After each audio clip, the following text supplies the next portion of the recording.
Welcome into my kitchen. I'm so glad you could join me tonight.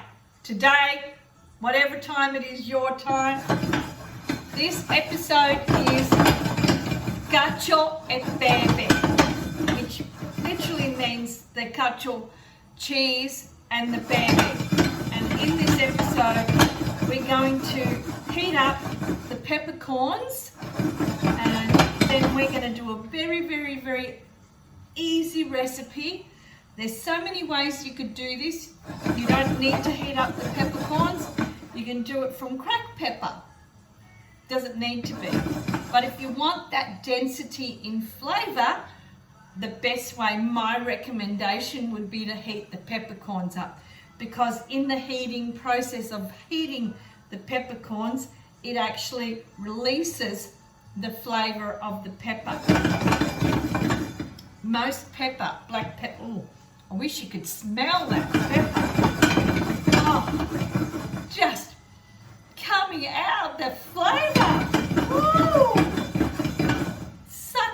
Can you imagine that? It's just already the beautiful smell of pepper coming through in your kitchen. Oh. You need a really good skillet.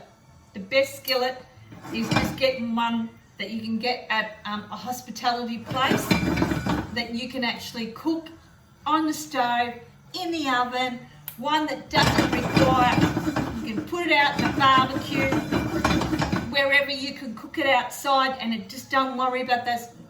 In this one you need a non-stick. It's better this way, because the non-stick is not going to work. It's not going to work as good as releasing the peppers. You can probably hear them starting to crack, and that's releasing the flavours out of the pepper.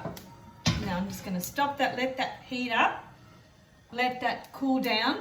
So most peppers come from India, and they're actually grown on above ground, and they're grown like little bells on a plant, and then they're taken out and they're dried out in the sun. The best pepper, I'm told, actually does come from India. I'm not sure about the exact place of where it is. It must be the ground and the way that the soil cultivates it and gives it that beautiful texture, that groundness. Because it'd have to come from the soil and up into the plant. You'd have to have that really ground flavour, so that the ground must be very strong. I'm not sure how it's done. I actually haven't done much research in pepper. So we'll go on to the next step. Let's see. So I've put the pepper, I've let it cool down, and I've put the pepper in some grease-proof paper and folded it like an envelope, and I've used my little, this is a coffee grounder, but it's the best because it's not so heavy like my meat basher. And I've just bashed it a bit. I actually like doing it in the grease-proof paper and with, instead of the pesto and the mortar. But the fact is that all the nutrients of the pepper remain and stay in the greaseproof paper, and this allows, if there's any oil of the pepper, whatever flavour, and it stays in there, and it grabs that flavour. And so when it grabs the flavour, you know that when you're going to make a cacio e pepe, you're going to have more flavour and more density, more of a nice bite when you go to eat it. So with this recipe, you're going to need 125 grams of whatever pasta that you like. I've actually got my favourite, which is made from egg fresh pasta, but it's made with eggs. And it's like a pappardelle. I wanted to have a thicker texture because I wanted that oil and the pepper and the butter to envelop the pasta and to wrap itself around it. And so once I put the pecorino or the grana padano. It's whatever cheese you like. It is pecorino, the one that you've got to use, but it just what you like, because this is what the flavors you like. I actually like that. I love the density and the flavor that grana padano gives me. For me, it's the king of cheese. I want to eat the king. Today I want to have the king, so I've got grana padano. And I've put a tablespoon per person of butter, 125 grams of the pasta that you like, and a little bit of drizzle of virgin olive oil, and then you put the baby that you grounded, depending on the texture and the depth. So maybe I would say a tablespoon per person, depending on if you like that real peppery taste. This is a really, really quick dish to make. If you've got nothing in the house and you've got pasta and you've got pepper and you've got butter and you've got a bit of grana padano or pecorino, you can't go wrong. You cannot go wrong. You have got the king of food, pasta. Woo! You can't go wrong, ever, ever. You don't need to go out and get takeout chips. Forget about chips. This is better than chips.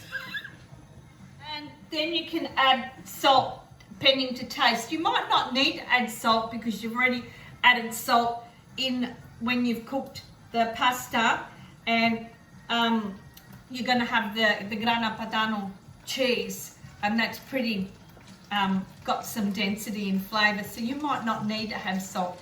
It's all up to taste of that. Wish you could really infuse the flavour that's coming out. I've actually added a little bit more butter because I like it to be creamy, and this is a good way of having like a creamy kind of dish without adding cream, because you've got butter and the butter substitute as cream. So pasta's ready, and I'm going to put it into this pot. And this is just going to take it, oh my God, absolutely delicious. I'm actually going to strain it.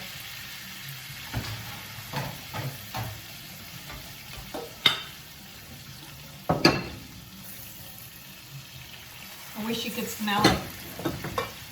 Absolutely delicious. I was right. With this beautiful pasta, the peppers just, oh my God. Very nice and buttery. I'll show you while it's cooking.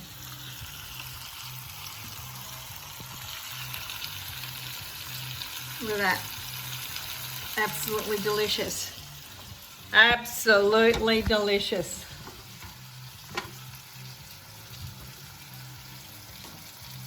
I'm going to turn that off. It's been able to infuse the flavour. And it's nice and creamy. The butter with the oil, just great marriage. It's really, it's easy on the palate, and you just taste it. I'm going to put some there, and then I'm going to grate some grana padano on there.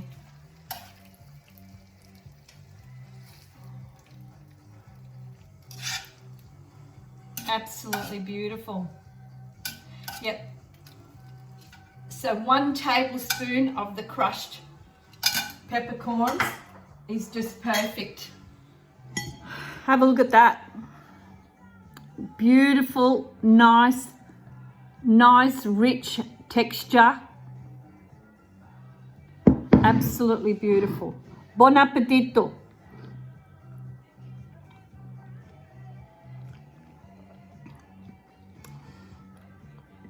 So the pepper is the first thing that grabs. You don't need chili, because once you have blanched the peppercorns and cut them and mashed them up like I did, it infuses the flavour and it creates like a chili. Because you got to understand, all the flavour of the pepper is actually in the peppercorn. And when you blanch it up there on the skillet and then you let it cool down, you've released that flavour of the pepper. And because I did it in the greaseproof paper and held everything inside and then tenderized it with my little tenderizer, all the flavour has stayed in there, and it's stayed in there. And then when I fried it with the virgin olive oil and the butter, that flavour went straight into the oil and in the butter and infused it. It married it. It disintegrated. So all that flavour. So when you've gone and you've got it onto the pasta,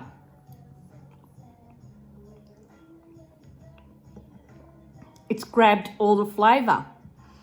This is a really quick dish to make. I can't tell you how delicious it is.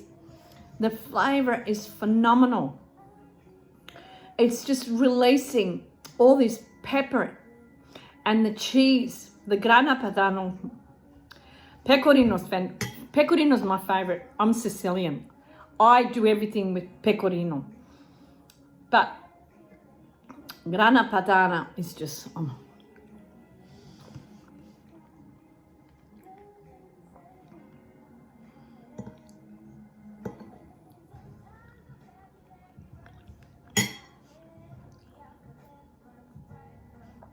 delicious. Delicious. You too can make that. So simple. I'll give you the recipe, put it on my YouTube thing there, on the channel. You can download my ebook for $9.95 and it's got the recipe on there. You can't go wrong. This, my dear friend, is much better than toast.